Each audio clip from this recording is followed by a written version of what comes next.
Hello, everyone. Welcome to episode 188 of the J Situation Podcast. I'm recording this on November 20th, 2023. How are all you wonderful folks doing? Yeah, I hope you're all gearing up for a wonderful Thanksgiving holiday. I know I am. I'm pretty stoked. If you're not in the United States, hopefully you take advantage of all the Americans eating great food and you join in the fun with us. It is something we like to do, and it is really great. I will say that although there are a lot of horrible things going on in the world, there are a lot of very great things and tons of things to be very thankful for. So I am myself thankful for many things, including all of you listening. So thank you. I do mean that.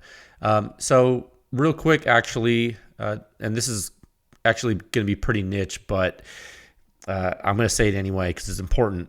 The International Powerlifting Federation, the IPF, which is the top federation in powerlifting in the world, they're the top organization in competitive powerlifting, okay? So they just had their Open Championships in Lithuania. The U.S. men and women's teams both did pretty good, but I want to give a specific shout out to two lifters that both won their first open world titles. And these are just two guys that I know. Okay. So, the first is Ian Bell. He's my old teammate and training partner, in the 105 kilogram weight class. So congratulations, Ian. And his dad was there too. Gene Bell, my coach, multi-time world champion himself. What a dynasty, man. What adversity that Ian had to overcome to come back this year and win for the gold. What a great meet. So amazing. And the second lifter I wanted to kind of give a shout out to and congratulate is Mr. Joe Capolino out of Boston. He's actually a fellow engineer. He's a super heavyweight lifter. He is, in my opinion, one of the most fun lifters to watch. He's got a great personality. He's got tremendous work ethic, just super strong guy. I've had the pleasure of watching Joe from afar and in person.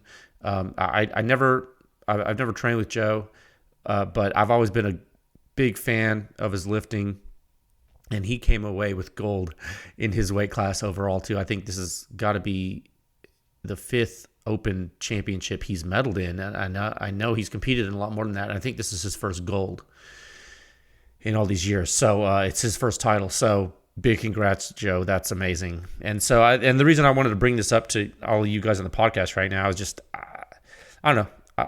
I'm a powerlifter. I think it's cool. And just so you guys know, the IPF is drug tested, and the two individuals I just mentioned, they're lifetime drug-free athletes. And so that's a really big deal. And these guys are at the highest levels of the sport, and they're both World Games competitors too. Okay, and powerlifting, it's not an Olympic sport yet, like weightlifting, right? So the World Games is like the highest you can get, and they've both been there. So yeah, if you see these guys in the gym, if you're up in Boston, Joe, or if you're in Japan where Ian is right now, go say hi. Maybe give them a high five. Okay. So today's episode is a pre-holiday extravaganza. Yeah, we're going to cover the Boss Silencers Chairman and Guillotine Silencers, the articles that were published last week on 308 Bolt Action and the Mark 18. And then I want to briefly give you some hunting discussion as well. Tell you a story from just couple days ago where I was out hunting. I'll talk about the gear I used and how I used it, and it was a successful hunt, and it was pretty fun. I want to talk to you about it. I think that's cool. Okay, and so before that, let's just go real quick, and we don't have to spend a lot of time on this today. I think there's extra episode this month, so I'm just going to really quickly say we have multiple sponsors of this podcast. Okay, the first is Legion Athletics. Use code word PewScience when you go to legionathletics.com. You'll save 20% off your first order. Okay, I lift weights. you should too. If you need supplements that are good, go check out Legion Athletics. If you're in the Houston area and you want to go shoot guns at a range, go to Top Gun Range. They sponsor the podcast. You can rent guns and silencers and everything, okay? Go to topgunrange.com. Check out that rental inventory. Next sponsor, High-End Armament Technologies. They sell night vision, thermal optics, and really expensive guns that you can't find anywhere else, okay? Go to highendarms.com.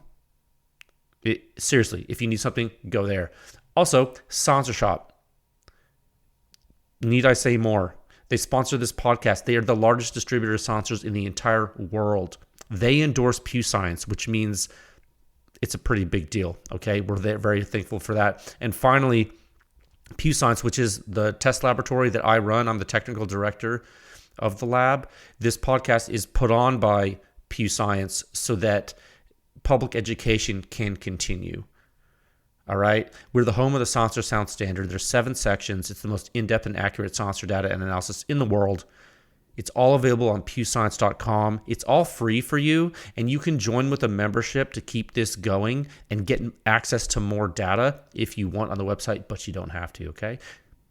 At the very least, spread the word. It'll be awesome. I have 3 topics for you today. Topic 1, Sound Signature Review 6132. It's the Boss Silencers Chairman on the 308 bolt action. Okay, this is the technical discussion, the white paper released last week, and supposedly uses a Tesla valve design principles. Maybe, but not exactly. We'll go into that. Topic 2, along a similar vein here, Sound Signature Review 6133. This is the Boss Silencers Guillotine on the 5.56 Mark 18. So the same type of silencer. It's smaller. It's a 5.56 version. We published that last week too. We'll go into the technical discussion of that. And then finally, topic 3, whitetail deer season, baby. Yeah, it's in full swing. I had a great weekend hunt. I used some traditional tools. I also used some more advanced tools. We'll talk about how and why and what happened and how to be the apex predator for your family. Topic 1 at a time of 6 minutes. Nope. Scratch that. Topic 1 at a time of 7 minutes. And 5 seconds. Okay, 1 second. I like this. And I just got a new keyboard. It's awesome. I had to order it directly from China because, long story, but it's probably one of the nicest keyboards I've ever used. It weighs 5 pounds. I'll talk to you about that later. Topic 1, Sound Signature Review 6132, the Boss Silencers Chairman 762 on the 308 bolt action rifle. Technical discussion of this white paper that was released last week at pewscience.com. It supposedly uses design principles for a Tesla valve. Okay, so we went through the introductory talk for this article last week on episode 187. So if you haven't heard that, go ahead and listen to that episode first. If I missed something, chances are I covered it there. And if I miss it there and here, well, we'll just have to circle back and get it. But Boss Silencers is a relatively new silencer manufacturer, and they are a Pew Science lab client. What that means is that they contracted directly with our laboratory for testing and analysis services. So the articles you see on the website are the deliverables that they got from Pew Science. Understood? Okay. So go ahead. What you can do, you can pull up article 6132 on the website. You can find that at pewscience.com under Sound Signature Reviews, which is section 6 of the Silencer Sound Standard. Okay, that's on the website. Now, if you're new to Pew Science, and maybe even if you aren't, the 30 caliber rifle silencer data set is stacked, dude. When it comes to competition, and look, I'm a competitor. I'm very competitive. I know a lot of you are. The companies that are making silencers are competitive. I can tell you right now, the 30 caliber rifle silencer data set it's stacked competition. It's one of the most competitive segments of the research pedigree, and not only, and this is not only due to the sheer amount of data points in the pedigree that we have, but it's due to the silencers that are in it. Okay, it is. You have some really heavy hitters here on 308 bolt action. And we figured out a long time ago that for supersonic 308, there are certain mousetraps that work better than others. Okay, you can't just always do what you do with subsonic silencers and apply them to supersonic silencers and get the same performance. Okay, so we've been there, we've done that, we got the t-shirt, we know that. Longtime listeners of the podcast will understand pressure stagnation, they'll understand the different combustion volumes, the durations, and we've already explained that ad nauseum, okay? That we have a 100 and 87 other episodes for you to go wild and go look. Okay, it's really cool. We've done a lot of research. Now, with this silencer technology from Boss, what you have is a very conventional baffle geometry that uses porting that is intended to influence gas flow in a certain way, okay, like many others. But the only way I think I'll be able to explain the how and the why, or maybe the how not and the why not, is to go through the article step by step per typical, I think. And then I think what we'll do, because you talk about Tesla valve, it's really abstract. So what we'll do, we'll just do this per typical in the article, and we'll talk about what this does and what it doesn't do. And I think that'll be the most useful, because I don't want to talk marketing speak. That's not what we do here. We talk physics, we talk actual performance, and we talk engineering analysis. So we'll do that, okay? Okay. So you look at the silencer, this chair, the Chairman. It's not super long, right? It's 8 inches, basically, give or take. It's 1.5 inches in diameter, okay? And so a lot of the times you see larger diameter stuff nowadays, right? So that's pretty interesting. A lot of the times you see larger diameter stuff on 308, not this one. That's 1.5 inches diameter. It's kind of going back old school, right? Now, you look at the article. You have it pulled up. I have the member version up. You can pull up the free version just as easily. Bottom line up front, 28.6 suppression rating at the muzzle, 43.2 with the shooter's ear. That results in a composite rating of 43.5. Okay, let me repeat that. At the muzzle, 28.6. At the ear, 43.2. Composite, 43.5. So right away, you're seeing, okay, 40 zone at the ear. Okay, what is that? Well, that's something that a lot of folks deem to be kind of their minimum for a no hearing protection infrequent use scenario, right? That's in the limited practice zone of the suppression rating chart in the free field, right? Let's look at the suppression rating chart. What does it say? Yeah. Limited hunting engagement is down 0 to 30. That's like, you be careful. 30 to 40, it's minimal suppression. Mac or two maybe. 40 to 50, limited practice maybe. Okay, limited practice. A lot of people really like that for comfort. Okay, a lot of people like that for comfort. So they see the 40 zone at the ear, say, okay, good. That's a lot of people's threshold. Okay, cool.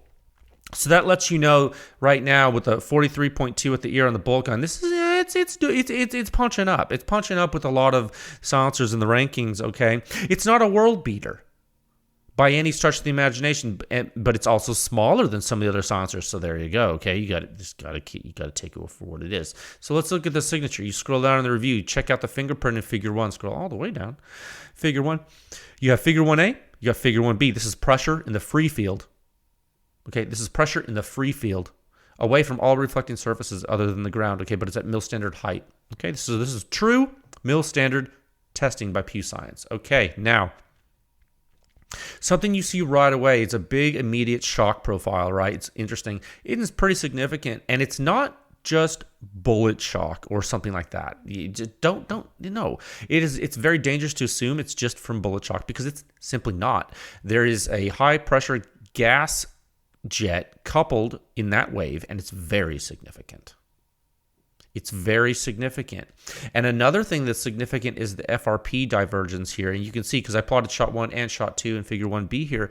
So what that is, it's the gas momentum that we measured during the first shot, and there's more of it, and it's happening faster. And shot 1 is more severe than subsequent shots to bystanders on this host.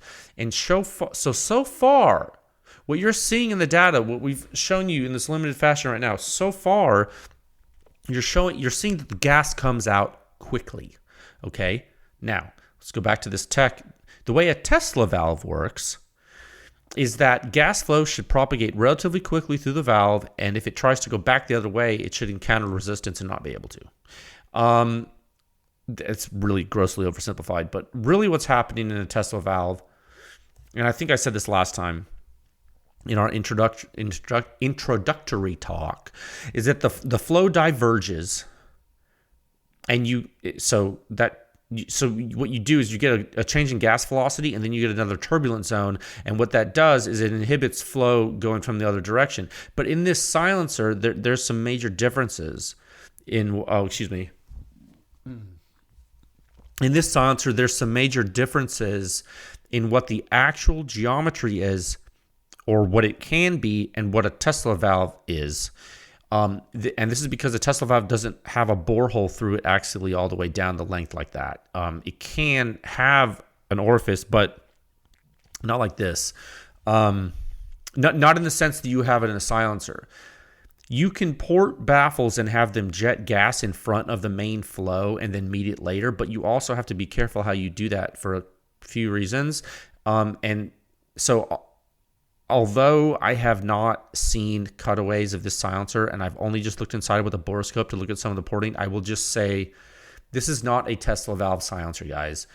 It gets inspiration from that type of passive check valve probably in some of the porting geometry, but I don't know. I reserve judgment until I got to look at it and I got to really see a cutaway. Now, in the data in this particular article, the thing that you can see that shows such behavior is the fast jetting, because if it was indeed a Tesla valve, the flow in the direction would be fast. It would have to be fast.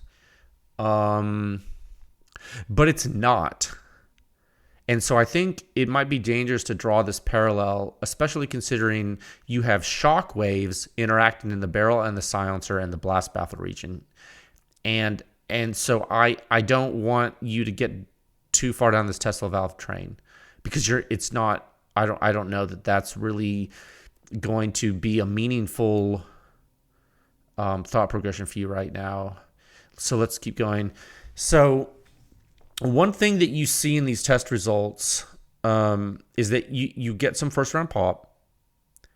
It gets quieter. And then as the shot stream continues, it starts to get louder again. Okay. Now, if I'm using this term, if there's complex mixing of the gas and the annular baffle regions due to porting, if you had Tesla valve porting and you retained gas shot after shot, it could be that as you continue to heat the silencer and you continue to saturate it with high pressure gas, it drops in efficiency because it can't vent, and you get these pressure stagnation zones like we're very used to seeing. We're very used to seeing those in 308 silencers on a bolt gun with the combustion volume, the pressures involved. Stagnation will kill your efficiency. Right? We talk about that. We talk about that a lot. If you overwhelm the system, you got to send it other places. Now, maybe, I don't know, maybe if you're trapping things like this, maybe you're running out of surface area. I mean, you're losing efficiency, I think, and it's doing that with 308. The duration of combustion probably overwhelming it as it keeps getting saturated again and again. I would very much like to see a cutaway to understand this. And what I did, I actually put this in the article. It just, and this is one of those times where, sorry guys, it's only in the member article. In the member article, I put a research note in here, research note 5. I talk about that. So I'm not going to give that away. If that would be disrespectful to the membership. If you're a member, go read research note 5.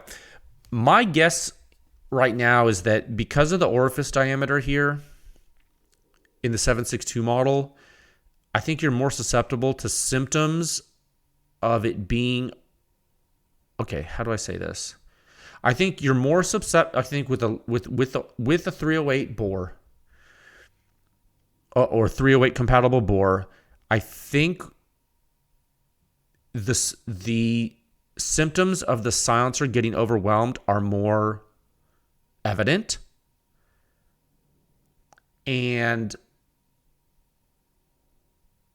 you're going to get more severe jetting because you're having trouble avoiding stagnation, and the bigger bore is letting you see that happen more with the 308 version of the silencer.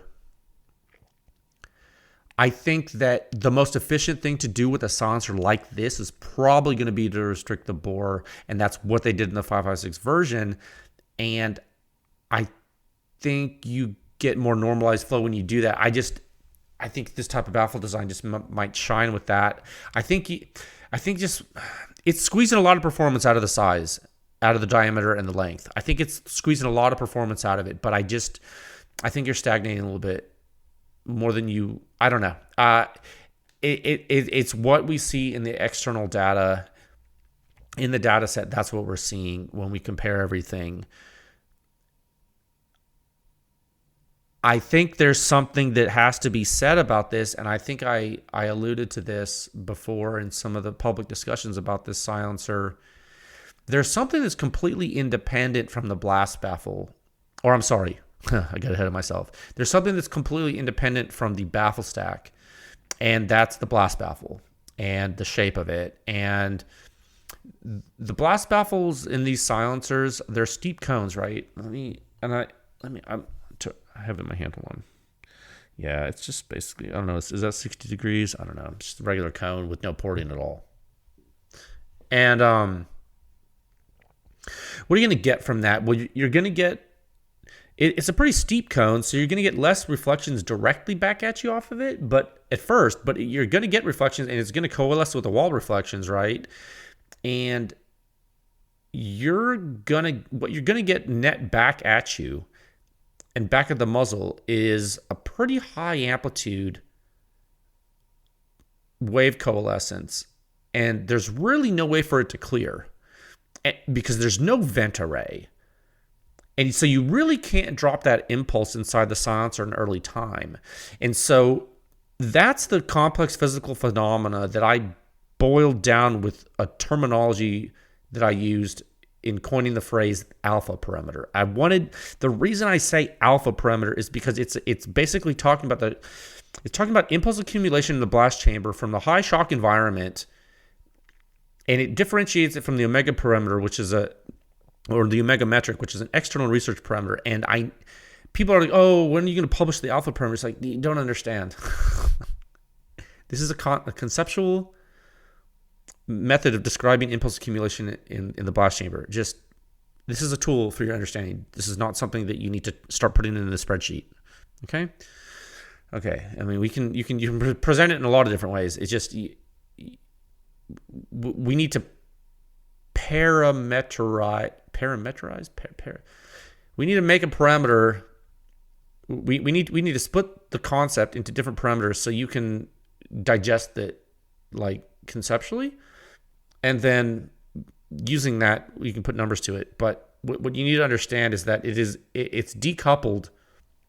It's decoupled from the baffle stack flow. Is the important part. So in this silencer, because you're getting those high amplitude shock reflections that are ramping up your impulse in early time, your alpha parameter is high. So you're going to notice that on a gun. And, do I say this now? Yeah, really quick, before we leave that thought, I just talked to a guy on social media. He sent me a message about about a scar. And he was saying, oh man, have a silencer go harvester on my scar. I use a 308 end cap. I got more recoil with the silencer than without the silencer. I put the 46 caliber harvester end cap on there. I get a little bit less recoil than I did with the 308 end cap, but it's still more recoil than unsuppressed. Why is that? I said it's shock reflections from the harvester, because the scar is very susceptible to that. In particular, you're getting more bolt velocity because of the shock reflections independent of the large bore. So it has nothing to do with the Boss silencers in that it's a completely different silencer. But what I'm telling you is that the alpha phase, the shock reflections in early time, can affect a weapon independently of your baffle stack.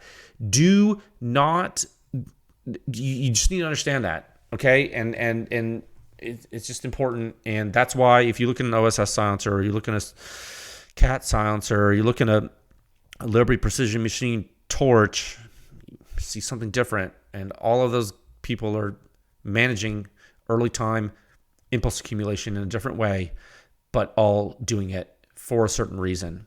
So back to this article. I know that was a detour that is foreshadowing for the next discussion and the next topic, but it's important that you understand in the context of so-called back pressure, there are multiple components. Don't get too hard on marketing speak. Let's talk about physics, because you need to understand both alpha and omega, early time and late time. Understand? Okay. So go back to this article, 308. Scroll down. When you look at figure 5 and figure 6, you look at the omega metric. You're not necessarily going to get a great answer for back pressure, though you might get a similar one to some of the silencers near it on the chart that use a conventional blast baffle. So now, remember, this is not an alpha chart. It's an omega chart. You see how that word is very, very valuable. See, you have another tool in your toolbox. Isn't that great? This is not an alpha chart. It's an omega chart. So if you want to use it for weapon function, you would have to hold alpha constant. I don't know that you can do that with the chairman and a lot of these silencers, but let's see near it. Well, just look at figure 6 omega chart. This is how I would use it. Okay, so chairman's in red, 0.62. Okay, it's close to the surge on the chart, and the surge, I know from looking in the surge, the blast baffle is nothing special. There's no venting at all. I don't know, it's probably going to affect weapon function very similarly. I would say that the omega being similar too helps you reinforce that, but I would say they're alpha parameter, and they're both 1.5 inch diameter silencers too. The shock environment is probably very similar in those two blast chambers. Now you look at some of these other ones like the Anthem S, probably a little different. Enticer S, that's probably going to be very similar too to the Sherman. Thunder Chicken, a little bit less. I mean, Thunder Chicken. The problem with the Thunder Chicken is you got the cherry bomb, and so that all bets are off. Now you take the Thunder Chicken, you mount it to an open birdcage Reardon mount. I think the Thunder Chicken has a ported blast baffle too. You might get better flow. You might get lower alpha parameter with the Thunder Chicken than you do with the Chairman. I don't know. It's a good thought. Anyway, you see how to use this intelligently if you really need to. Be very careful with the omega metric. Guys, you need to understand how to use it. So this thing basically, what it's doing, it's performing like a rugged surgeon signature, and it's an inch shorter than the surge. Okay, that's good.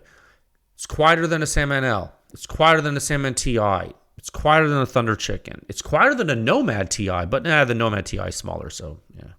So maybe that's not the best comparison. But the point here is, I think this silencer is doing its job with suppression. Okay, so I don't want to take away from its gross suppression performance as a silencer. That's important on 308. It's doing work. Okay, it's doing work. But let's talk about what the technology and it does with back pressure. And we'll talk about that in the next topic. Okay, we'll talk about when the rubber meets the road. Let's go into topic 2 at a time of 27 minutes and 11 seconds. Okay, so this is Sound Signature Review 6133. Boss silencers again, but this is the Guillotine, and this is on the 556 Mark 18. Okay, so this is, again, another silencer with analysis published last week. We did an intro. This is the technical discussion. I'm going to do the same thing. I'm going to pull up the member version of the review on pewscience.com. 1 second. Okay, so same company, same type of silencer, smaller hole, shorter package. Okay, Guillotine. First one was the Chairman. This one's called the Guillotine. So you do the same thing you did before, but you shrink the orifice and you give it less baffles to trap the gas. Right? Let me see if I can look through and tell you how many baffles there are. 1 second.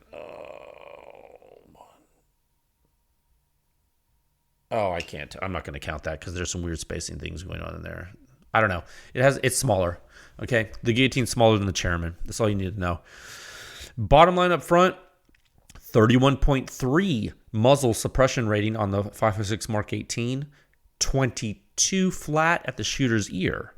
And that gets you a composite rating of 32 flat. Let me repeat that. 31.3 at the muzzle with the Mark 18. 10.3 inch barrel, 556. Okay, that's 31.3 at the muzzle. 22 flat at the ear, resulting in a composite rating of 32.0 overall. So what is this right away? What do you see? Well, it's competitive with some 556 silencers at the muzzle for sure. And it's not terrible at the ear, but it's not great either. So let's do the typical thing. You scroll down in this review to go to figure 1. Look at the fingerprints. You can see that you're again seeing that big shock front in early time. The rise times, you can click on the figures to make them bigger if you want. The rise time's a little different. No, it's still a shock though. I think it's shocking up. But this time you actually have a smaller one first. Okay, and why? It's a consequence of the tighter bore. And the signatures are rewarded by that tighter bore with this technology in consistency. They're rewarded with consistency. And and there's a couple other nuances there too. But if you look in figure 2 here, If you look at figure 2 here, the gas momentum is much more consistent. Okay, much more consistent, isn't it? And is that because of the combustion duration from the 10.3 inch 5.56, or is it because of the tire bore? Or is it both? It's both. And really what's interesting is in this test, unlike in the previous Chairman 308 test, in this one, it looks like you don't lose efficiency as the shot string continues with the silencer in the Mark 18. So it's handling high pressure pretty well, which is good to see. This is a little bit of a different story here, isn't it? It's a little bit of a different story. But, so you actually, it's doing what it's doing. Now, the $1 million question, is the Tesla valve working? Is it really a Tesla valve working? Now, in concept, is that concept of the Tesla valve working in this silencer? You know, once you look at these waveforms, you want to go on in the rest of the article here. Is the Tesla valve doing anything? Is the conceptual Tesla valve baffle porting working in a way to jet gas off of the bore line and impede gas flow from going back the other way? Can you do that in this design the way this is manufactured? I'm not so sure, because what you do have here and what we did measure is bolt velocity that's higher than what would be in a high flow rate design, to be clear. And why is that? Because that's from net back pressure. And looking in the silencer, that has got to be from shock reflections off of the non-ported blast baffle, just like I got done speaking about with the Chairman. Okay, so that net impulse in the blast chamber that's accumulating I think it's just too high here, and that's why, if you remember, you've seen this in this review, and you've seen this a couple times. You see this with things like a polonium or stuff like that. That's why you get this prolonged positive phase at the shooter's ear in impulse space, and that's something members are going to see. Go look at it. What is that? What is that quantitatively? It's ejection port blast, and it's giving you a hard time. And that ejection port blast is happening because of the shock environment in early time in the blast chamber of the silencer, and you're unlocking too quickly, guys. You just are. You have more ejection port blast. Your Tesla valve's not helping with that part. It can't. This is too fast, too furious. You see? Just so you know, like if you wanted to use a Tesla valve to trap gas so it couldn't go another way, what you could do instead is you could put Tesla valves, you orient them the other way, or at a diagonal, you put them into an annulus, is what you would do. But you got to get the gas there first to get rid of it, so then it doesn't come back. But you got to put it somewhere. You can't just you don't understand what I'm saying? Now, in the interest of not blatantly violating ITAR any more than this podcast already has over the past 187 episodes, you have to get your gas to your annulus as fast as you can, guys. You got to get it there. You got to get it there fast. You got to go fast, Ricky Bobby. Lickety split fast. You got to get it there. You got to evacuate. You want to, okay, if this was a waiting room, to go back to one of our very early analogies I've used in this podcast to help you with shock physics. If your blast chamber was a waiting room, you would want it to have no chairs in it. You don't want people to be comfortable in it. Okay? Once you put chairs in there and books and magazines and a little sign with a Wi-Fi password, and then you got a little sign-in sheet in your blast chamber, you're going to get a line out the door, and that's not what you want. Okay? That's not what you want. So what do you get here? What do you get here with this guillotine on an untuned Mark 18 with a direct thread mount? What do you get? You basically, excuse me, basically, guys, you're getting a mix between a Polonium K, a Saker, a little with a sprinkle of RC2 in a blender here. And it's the size of an RC2, but I have both of them on my desk. Let me see how close they are. Oh, it's way lighter than the RC. No, it's not that much. Yeah, okay. This is the same with the direct thread mount. It's like almost identical in size to the RC2. Okay. It's not going to perform as well as the RC2 on the Mark 18, but it gets close. Going to do better than the Polonium K at the ear, but not too much better. Very similar to the muzzle. Nothing amazing here with the Guillotine, but nothing terrible either. It's beating a lot of stuff on the gun. You're just going to need to tune your gun for it. I'm not going to blow your skirt up. You need to look at if you're not a member, you'll see why you need to tune your gun for this. The ejection port blast is non-trivial for this, okay? And if you want a good peg point, if you scroll down to the big old bar chart, Mark 18 bar chart in Figure 6, guys, it's right next to the DSX with the same ear rating.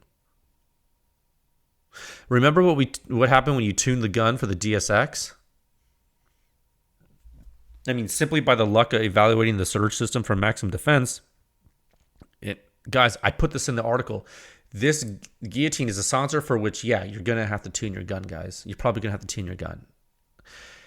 Guillotine, Polonium, Lahar, DSX, Saker. Go down the list, dude. I would basically tune an AR for almost any silencer, and then those are you have to really. And if your gun is super overgassed before you put a silencer on it, you're gonna have a bad time. If your silencer doesn't have an early time flow rate that is like really high, you're gonna have a bad time. A lot of the time on a lot of weapons, so be mindful of that. I see people say this all the time, and I've even gotten direct feedback from like police officers and people at gun ranges and stuff, and I see people say Silencer X is not gassy, and then someone will say no, Silencer X is gassy. And so you got to ask yourself, why are two people not only disagreeing with each other? So the first thing is they're disagreeing with each other, right? Not only that, but they're disagreeing 100% on the issue.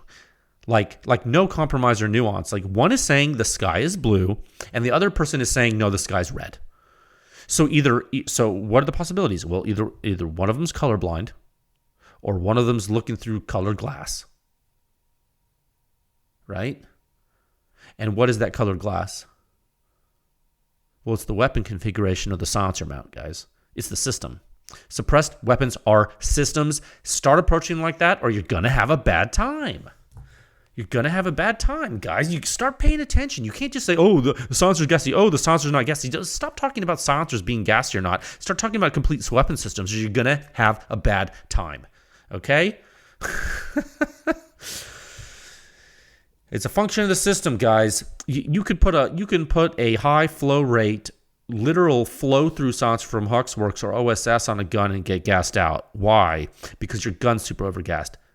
It's the system. Now, do you have a better chance of not getting a face full of gas with a tuned gun, or not having a face full of gas on a gun that might be a little overgassed, but then you have a super high flow rate silencer? Absolutely. But it's a system, guys. There's a lot of combinations. Sometimes you can mix and match, sometimes you can't. But if you understand the physics, you stand a better chance of understanding what's going on and getting a system that can work for you.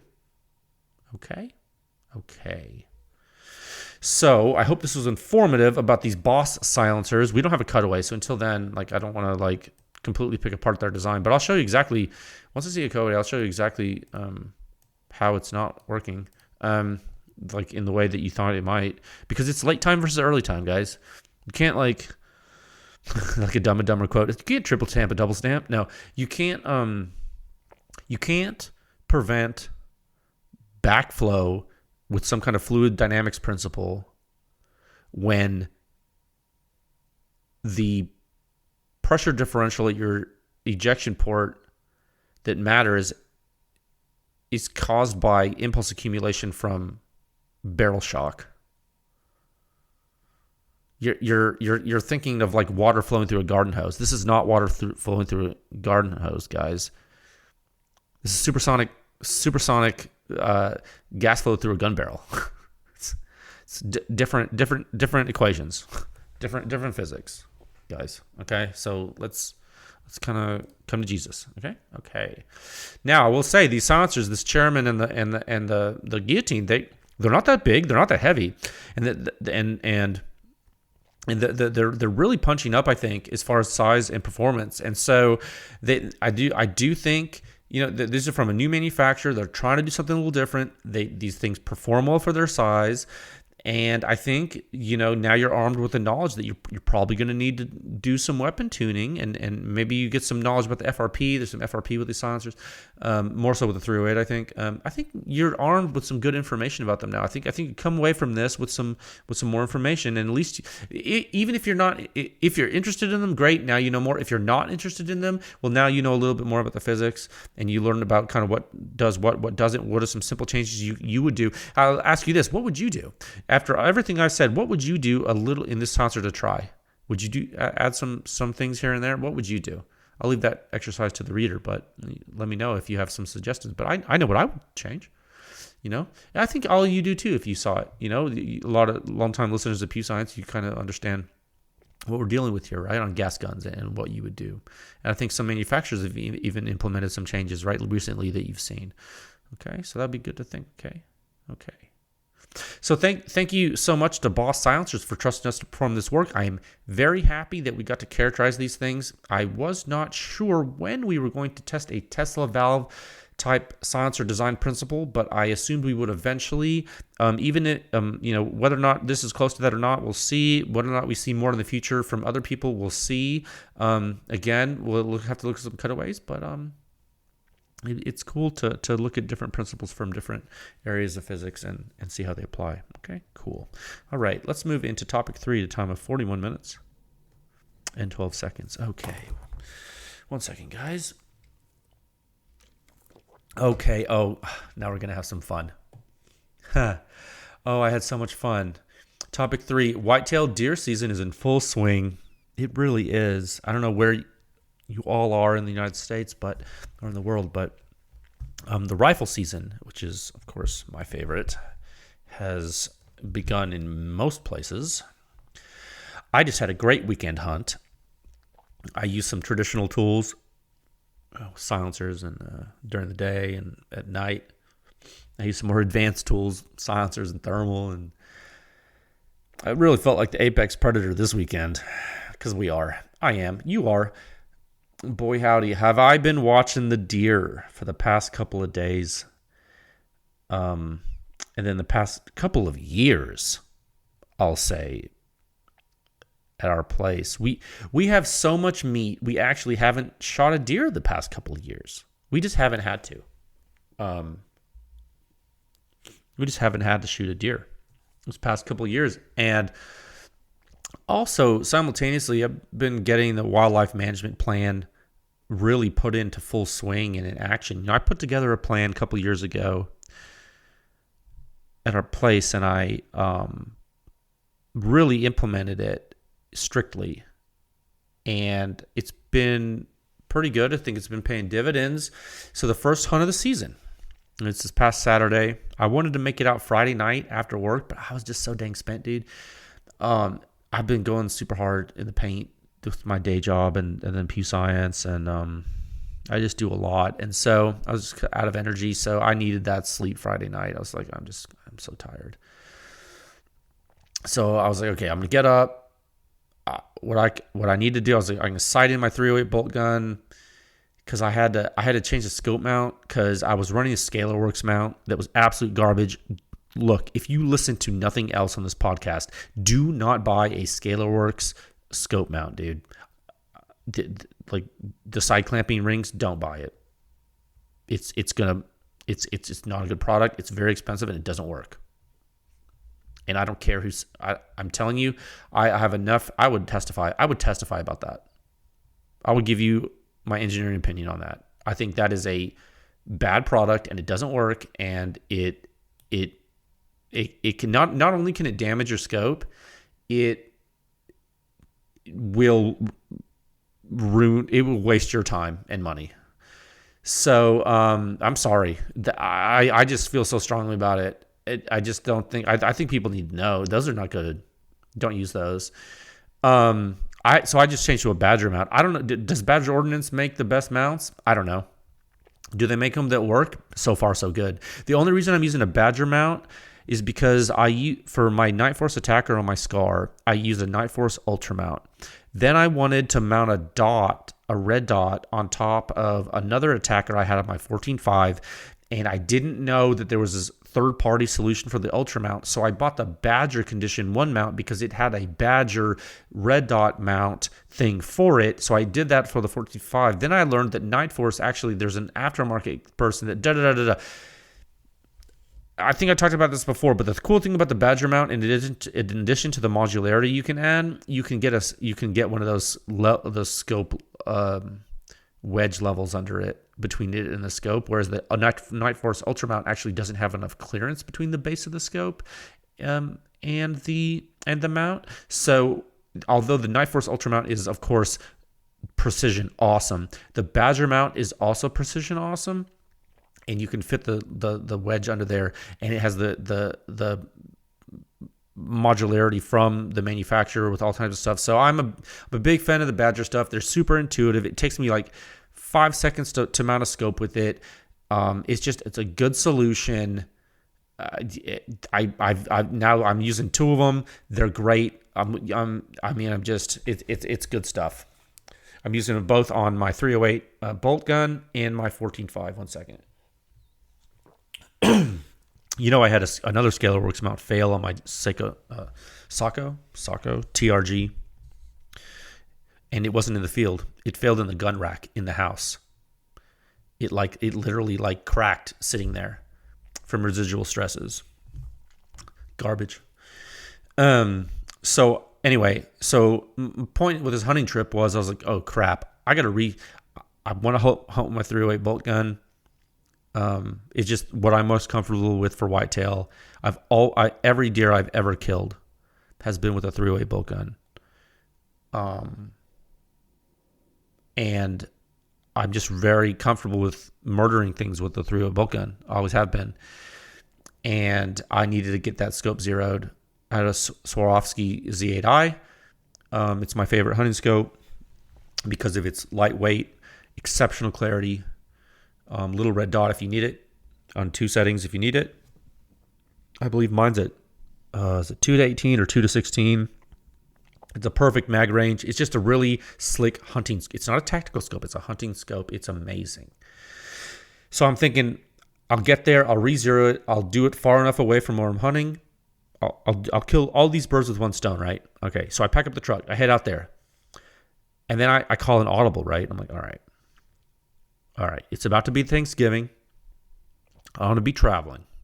Let me get all I can out of today's hunt. Let me go like ham. Let me go a little ham. Let me have a little fun. Okay, let me bring a couple of gats. Let me bring a couple weapons. So I brought my typical 308 bolt gun, right? I for the past few years, right? I've been using that 308 fix. I built that when I visited Kevin up at Q several years ago. I trust the rifle. I built it myself. It's never failed me in the field. The only failure has ever come with that from the Scalar Works scope mount that are terrible. I'm telling you, I could do a whole episode on those. But I really like the rifle. I like how light it is. I like how the stock folds. It's good for hunting. It has a tapered barrel. I was using a prototype 30 caliber silencer. Sorry, I'm not going to tell you what I was using. But let me just say it's very quiet. Incredibly quiet. I had a tapered direct thread adapter in it. And so what I did is I leave that on the gun, the whole silencer on the gun, and that silencer is not super short, but it's not super long either. But because of the stock folds, it lets me put the whole thing in the double rifle case without removing the silencer. It's amazing.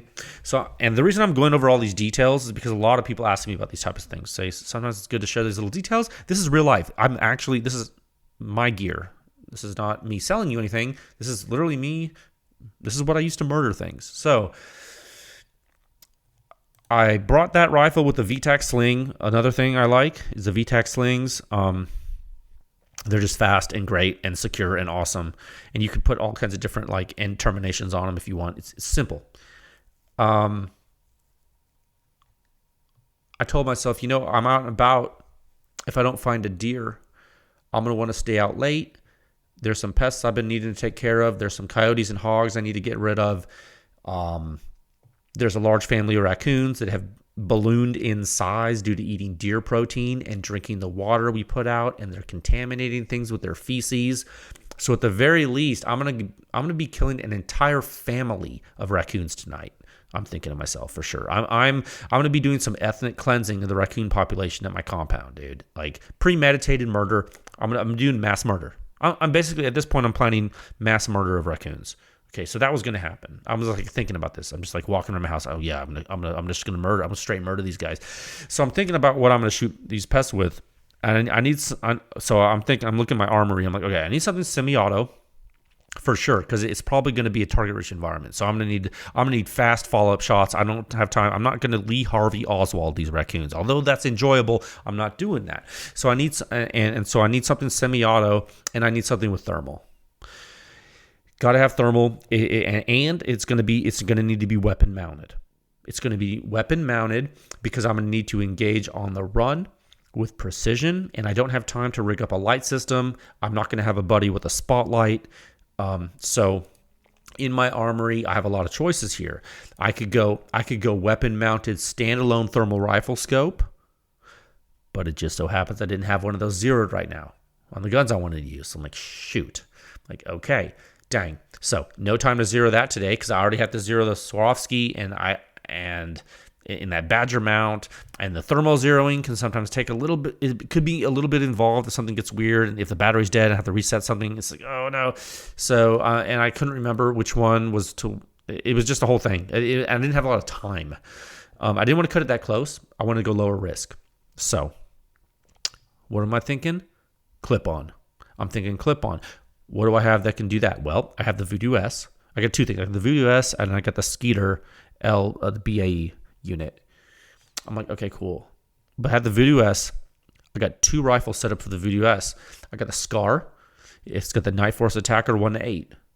And I have the Voodoo profile in the Voodoo is already set up for that rifle. Precision awesome. I could reach out and touch someone with that guy for sure, dude.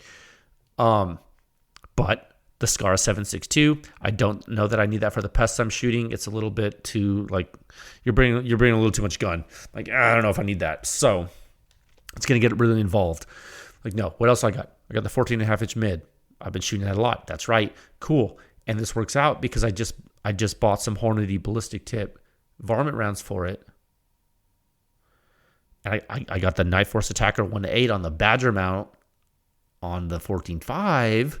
Same 1.54-inch optic height, center line, which is exactly what the Voodoo S needs when it's sitting on top of the Wilcox flip the side mount. Perfect. Problem is I haven't zeroed the Voodoo on it. Now, will it matter? Well, can I just clip it on and see how it do? You feel me? Now, if it's not perfectly done with like secondary zero through the thermal, like you have to collimate it, right? So, this is complicated, but suffice to say, I hadn't tried it out. I hadn't put another profile in there for that weapon. So I was like, I figured, you know what though? I'm going to do something wild. I'm going to run it blind. I'm going to run it blind. I'm going to figure it out. And I'm going to use, and another thing I'm going to do, I'm going to use 20 round mags. I got this 20 round sure feeds, right? They're pretty, they're cool. They look cool, but what I like about the 20 round sure feeds, they're perfect for putting a whole box of ammo. Because you go to the store, you want to buy some varmint bullets or something weird, and it's not like your Lake City ammo cans of like destruction. You have these little 20 round boxes of specialty ammo that you don't use a lot. Cool, 20 round mags are perfect for that. You can put a whole box of ammo in a mag. You know exactly what you're shooting when you're trying out different bullet types and different loads. You know what I mean? So I was thinking, perfect. I had some crazy like barrier blind 5.56. I had some Hornady soft tip and some Hornady, ballistic tip varmint stuff. I'm like, perfect. I can get 20 round mags set up for boxes of all of this. I can even paint pen it. Boom, done, perfect. Plus, it looks awesome. Plus, it doesn't interfere with stuff when you're like, you don't need a lot of times you don't need a 30 round magazine for a hunting engagement, just because like the logistics of it and the weight, you just don't need it. Okay, we're not, this isn't like a siege. This is controlled genocide of raccoon population. So we have some time. Okay. So for good measure, I'm thinking, okay, I might shoot these pests during the day too. That the 14.5, since it has that has that 1-8 attacker, it's perfect for that too. Okay, but I don't want to do it for deer right now. I'm like, no, I'm gonna use 308 for deer. So I'm thinking, okay, I'm gonna have those two rifles. I'm gonna have my handheld thermal separately. Nothing's going to escape, dude. I'm going to kill everything. We're going to go predator mode, and we're not going to use any night vision this time. No night vision. Literally, for this hunt, no night vision was needed at all. Because what am I doing? I'm completely focused on locating and neutralizing. I do not need night vision for that at all. Because I know my surroundings. I don't need to do a lot of land navigation. Why would I need night vision? I don't. All I need is thermal, guys. Plus, I have my helmet. I could put my Voodoo in there. I could walk around with that if I really needed to. Plus, I think I had a skeeter in the bag too, so I could have dual thermal. I might have had night vision like back at camp, but I don't need it. Like, that wasn't part of my loadout. You feel me? No night vision. I was just using thermal. Most utility, okay? So, that's easy stuff. How do I carry it? I had a small LBT day pack. What do I got in there? I got my grunt call, got some batteries, handheld thermal, hat, water, bolt gun, slung my VTAC, and I got my 14.5 slung with the other VTAC. That's it. I got 2 weapons, a whole day of hunting. I'm lethal. Let's go. I think I had a protein bar in the bag or something. I could literally stay out until the next morning if I went in the field with all that gear, that water and the protein bar if I want. No problem.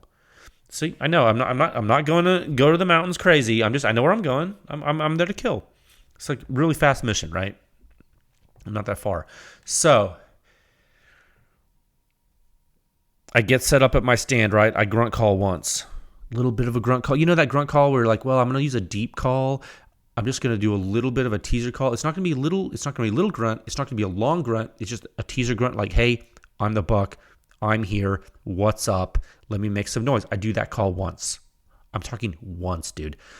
Then I get my old rattling horns. They're real horns that I took off of a skull. I killed a deer. I took its horns. I use it to rattle to coax other deer. That's what the predator would do. Okay? Who are you? The predator. Apex. I get the rattling horns. I rattle for approximately 4 seconds. 4 seconds. Sure enough, this nice 10-point whitetail I have been watching all year on camera surveillance starts running across this field, dude. I am telling you, I saw it. I was like, are you kidding me, dude? Like, I was literally sitting there I had barely set up. I'm sitting there like, oh my God, dude. Like, I barely had time to glass. Like, I'm glassing a little bit. Oh yeah, I had binoculars on the chest harness. So I'm glassing a little bit, dude. I hadn't even got my handheld thermal out to scan yet, which I love to do because it's awesome predator mode. And this is still during the day. This is like 3 p.m. Okay? Or 2:30 or whatever it was. And so I'm this guy, this 10-point is hot and heavy on a doe. He's running across this field, his head down. He starts trotting. When I grunted and rattled, he freaked out. So immediately, I get the bolt gun. And by the way, I already have rounds chambered in both these guns because it was that type of day. You know what I'm saying? You feel me? I swivel to get a look at this deer. I make a sound. He freezes. I'm sitting there looking at this deer. He's only 60 yards from me. I am looking eye to eye with this deer, dude. We're just looking at each other. We're standing there, both looking at each other. 60 yards. I'm frozen. He's frozen. His rack is amazing. I'm like, this deer is amazing. I'm breathing to slow my heart rate. He's looking right at me. I'm trying to breathe and not lock up. We're staring each other down. He goes back on the move.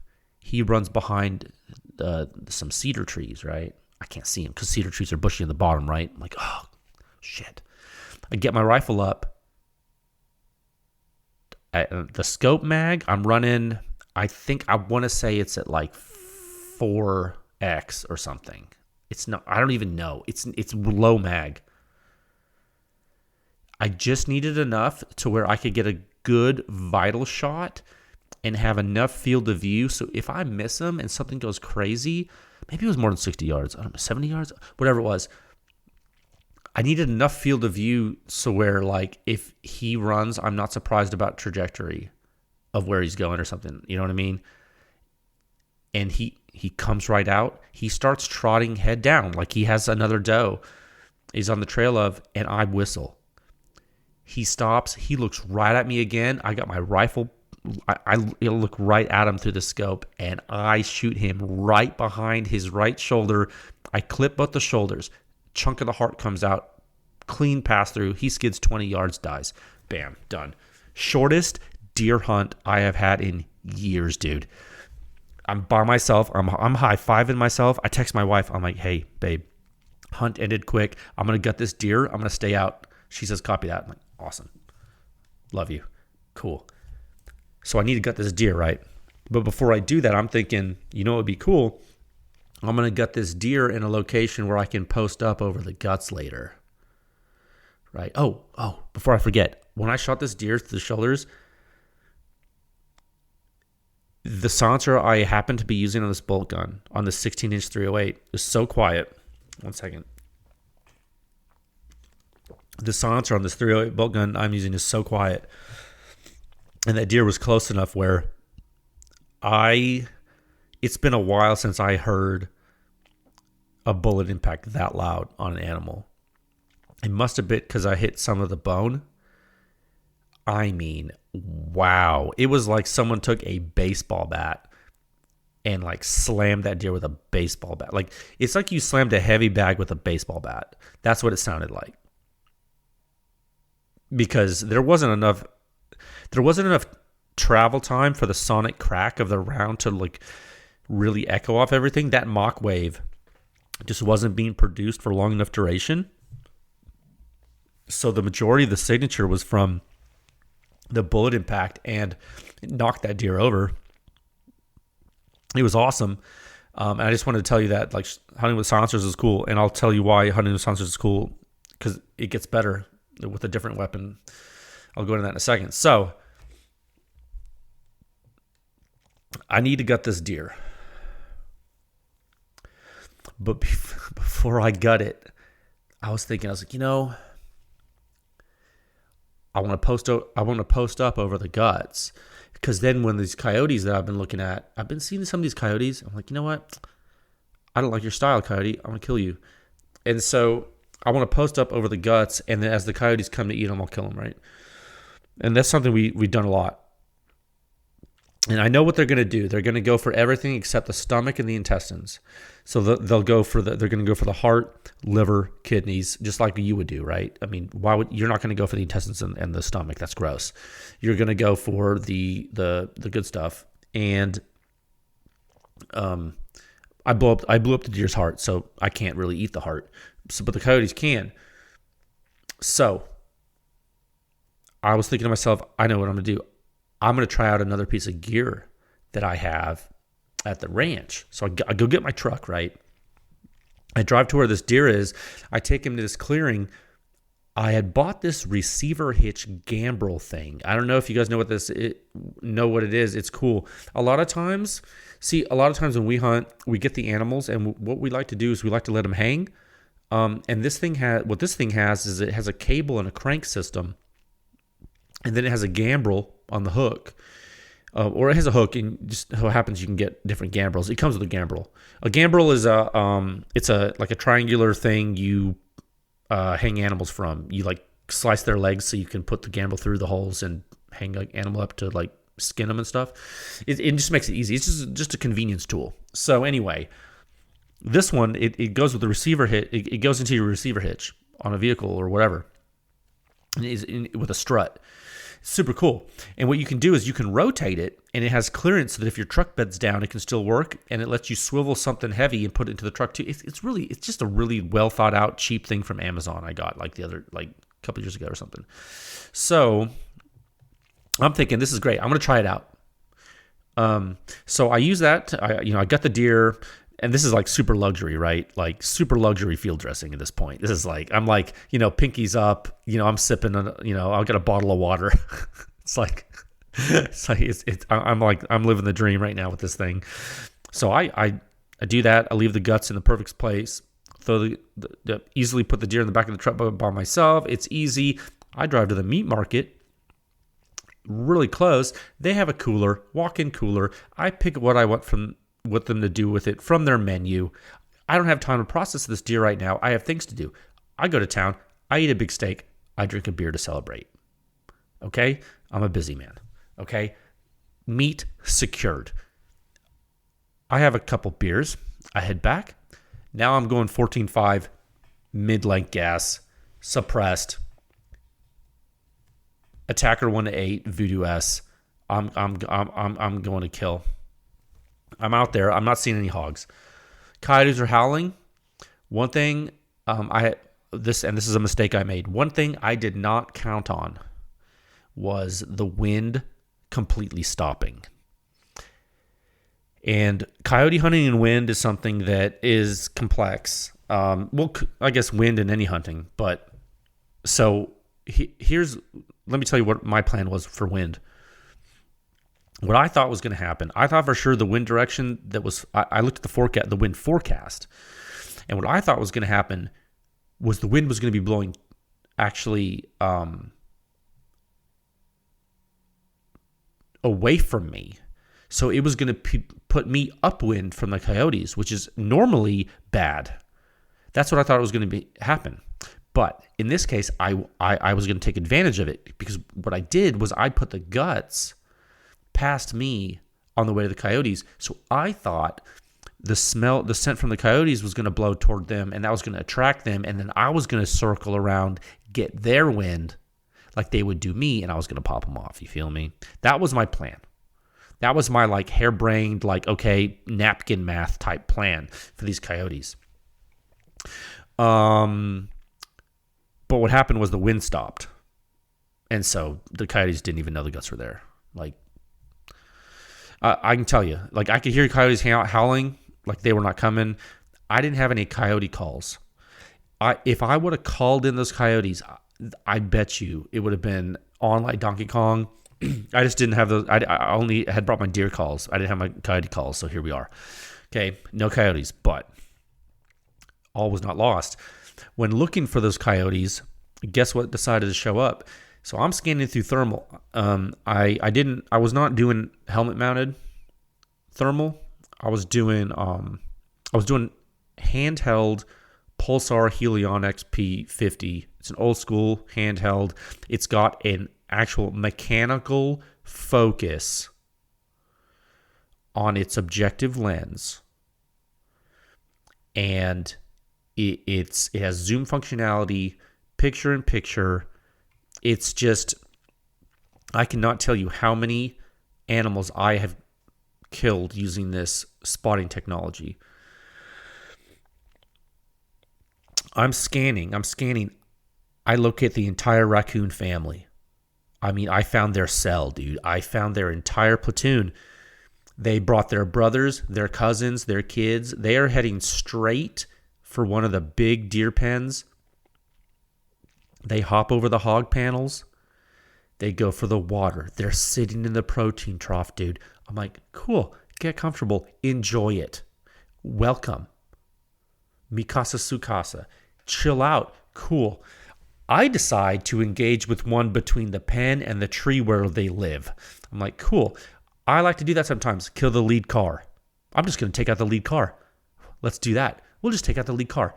Let me tell you, the sound of a suppressed Hornady varmint bullet hitting a fat raccoon at about 110 yards, dude, it is a thump. So I thumped this gigantic coon through the voodoo, which apparently ends up working just fine, because by this time it's dark, right? That works just fine. That didn't need to be zeroed on the attacker was already zero. I put that voodoo in front of that thing on the Daniel defense rail. No, that was dead on at 110 yards.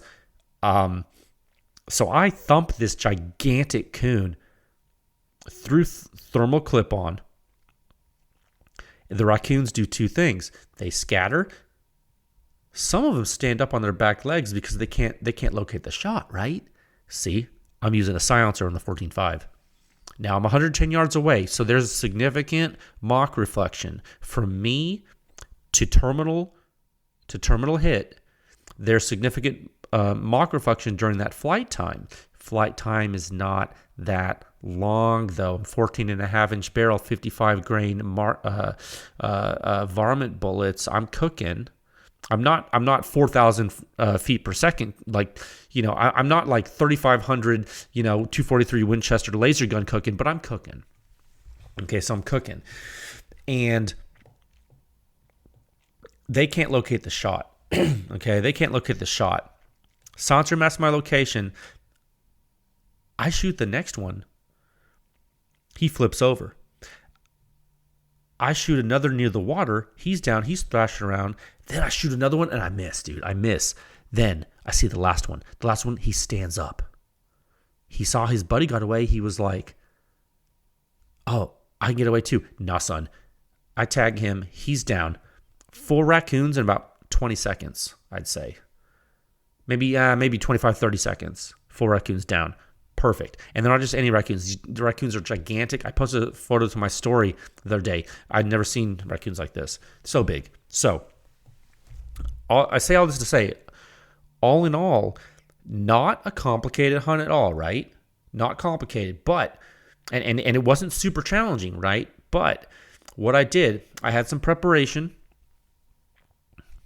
had a little bit of time. I had two simple goals: get a deer and control some pests. Luck is involved because it's hunting. Used gear intelligently, had fun, got meat for the family, took out some pests that we didn't want, tested out the 14.5 with the Voodoo on live targets, Badger mount on the fix, held solid, Hornady ammo in the 14.5 worked well. A lot of good experience. Really, hey, that was like one day. That was one day of action, and it had a lot of good field time. It was cool. Got to try the hitch gambrel. It was great too. Got to put eyes on the pests and how they operated, where their area operations are, what their tactics are. Okay. So I got to check out they're smart. Okay, I'll be back. They'll be back in greater numbers. I'll have to come back stronger. Hey, this isn't. It's just the battle. It's not the war, right? So had good steak, drank some beer, had a great weekend. And that's good. And I had a lot of fun, and it was really perfect leading up to this long weekend coming up. I'm going to be with family for Thanksgiving. I hope all of you have time to spend that holiday time with your family. If you're not here and you're out in harm's way or something, man, I hope you're going to be okay. I hope you have take a little bit of time to, focus on what you're thankful for. I know we will. Please, everyone, try to be safe as you can out there. We all have a lot to be thankful for. I know I do. We will be back before you know it with more data and analysis. I'm glad I could spend this time with you today, telling you about my hunt. I don't have a lot of time. I'm a real busy guy. Being able to go out there for just a couple days and have a blast like that, just real quick, and get done what I need to get done it tickled me. I was just so happy about it. And so we'll be back before you know it. Please go eat, drink, be merry. It's the best time of year. Okay, spend it with your loved ones if you can. I'll talk with you folks again soon. All right, bye.